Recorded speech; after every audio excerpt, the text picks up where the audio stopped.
প্রসেনজিৎ সামন্ত।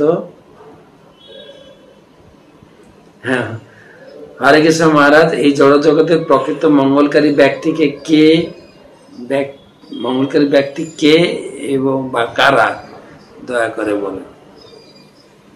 মহাপ্রভু বলেছেন, গোপীরা যে গিয়েছেন, তব কথামৃতম তপ্ত জীবনম কবি পীড়িতম কলমশাপহম শ্রবণ মঙ্গলম শ্রীমদাততম যে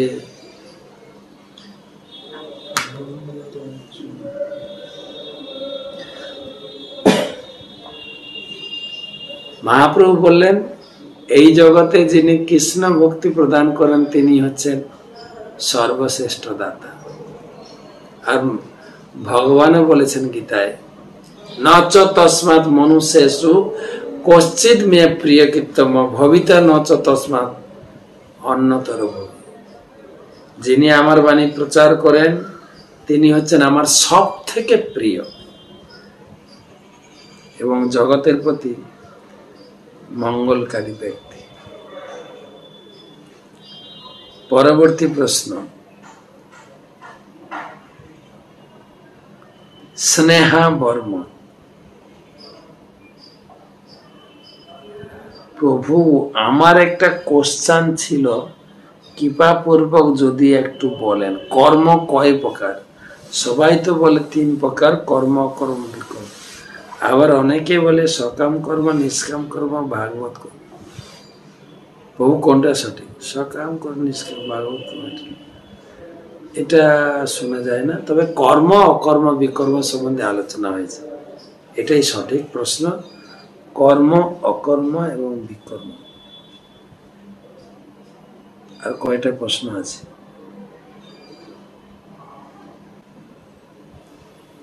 টুম্পা দাস গুজরাট থেকে। মহারাজ, আপনার সেই চরণে ধন্যবাদ প্রণাম জানাই। মহারাজ, মেয়েদেরকে কি ওং উচ্চারণ করতে নেই? যারা ব্রাহ্মণ দীক্ষিত তারাই বলতে পারে। আমাদের বাড়িতে প্রায় হরি ওমের দীক্ষিত, সবাই বলে সবার উপর যদি ওম থাকে তাহলে কৃষ্ণ ভক্ত হবো কেন? তাহলে আগে বলে হরি ওম লিখা হয় কেন?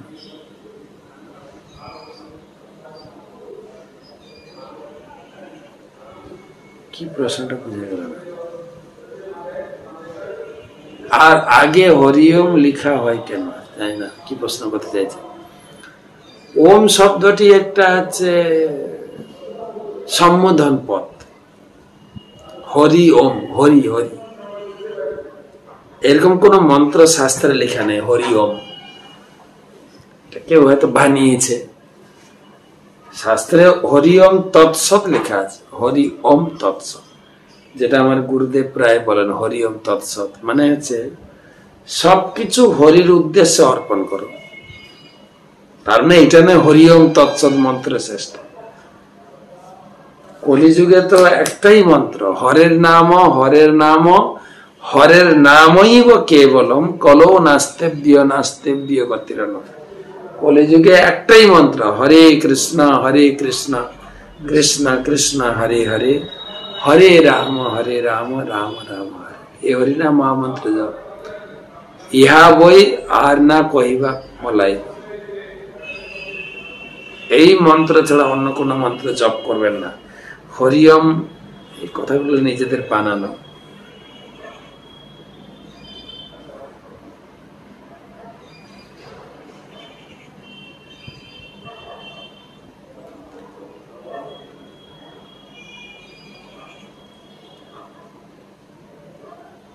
মনোজ সাহা। মনোজ সাহা কলকাতা থেকে। আমার ভক্তিপূর্ণ ধন্যবাদ প্রণাম আছে। আমার 2টো প্রশ্ন আছে, সঠিক উত্তর কৃপা করে বলুন। কপিল দেবের দ্বারা নরক ভোগ করে তাদের নানা প্রকার শারীরিক দুঃখ ভোগের কথা বলেছে, কিন্তু মৃত্যুর পরে তো দেহ থেকে আত্মা বেরিয়ে, তাহলে কষ্ট কি করে মানব দেহ ভোগ করে, যা তাদের কখনো মানার জন্য তাদের পাপ পুণ্যের হিসাব কি হয়? তো প্রথম প্রশ্ন হচ্ছে, যে নরক ভোগ করার পরও এখানে কেন ভোগ করতে হয়? ভগবান তো বলেছেন দুই জায়গায় ভোগ করতে হয়। নরক ভোগ হয় না যেরকম, একে তো যারা এই জগতে পাপাদি কার্য করে ধরা পড়লে পুলিশ পিটায়, আবার জেলে রাখা হয়। আবার কথা কথা মানুষও পিটায়, পুলিশ পিটায়, তবে জেলে রাখা হয়। তারপরে জেলে রেখেও সন্তুষ্ট না, তাকে আবার ফাঁসি দেওয়া হয়, জেলের ভিতরে কত খাটানো হয়।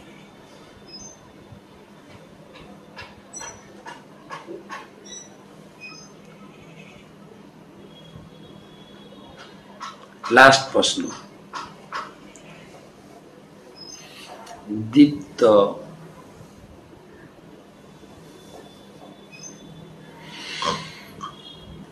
হরে কৃষ্ণ মহারাজ, দণ্ডবোধ প্রণাম। পাপ ও অপরাধ দুটোর মধ্যে পার্থক্য। পাপ হচ্ছে এই জাগতিক কি বলে পাপ পুণ্য, বেদ নিষিদ্ধ বা শাস্ত্র নিষিদ্ধ কার্যকলাপ, এগুলো বলে পাপ। আর অপরাধ হচ্ছে পারমার্থিক জগতে অপরাধ, ভক্তি জগতে যারা তাদের জন্য অপরাধ, সাধারণ লোকের জন্য পাপ। পাপ পুণ্যের দ্বারা খণ্ডন করা যায়, কিন্তু অপরাধ খণ্ডন করা বড় মুশকিল। অপরাধ আবার পাপের জন্য প্রায়শ্চিত্ত রয়েছে, কিন্তু অপরাধ যার কাছে অপরাধ হয়েছে তার কাছে কি ক্ষমা চাইতে হবে, তাহলে এর পূর্ণ সিদ্ধি হবে। তো মোটামুটি এই পর্যন্ত আজকের ক্লাস।